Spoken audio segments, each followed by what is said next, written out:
Hey, it's me, Michael. I'm here with my cat, Molly. Say hello, Molly. Hey, everybody. How are you doing?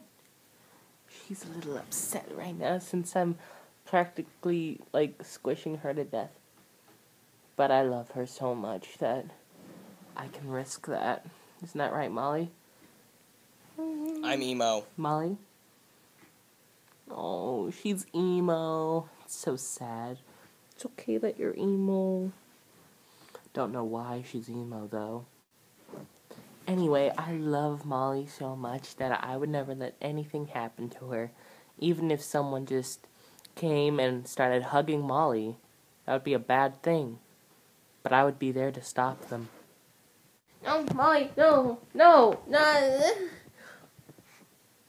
She left me. But it's okay. Because deep down, Molly is with us. She is with us. It's a good thing, too. Because we need kittens like her in the world. You know. Where did Mollykins go? There she is! Hi, Molly! Molly! Oh, Molly! Molly, hi! How you doing? How you doing? Oh, look, it's Molly. It's Molly. I love Molly so much. Hey, get off. Shut up.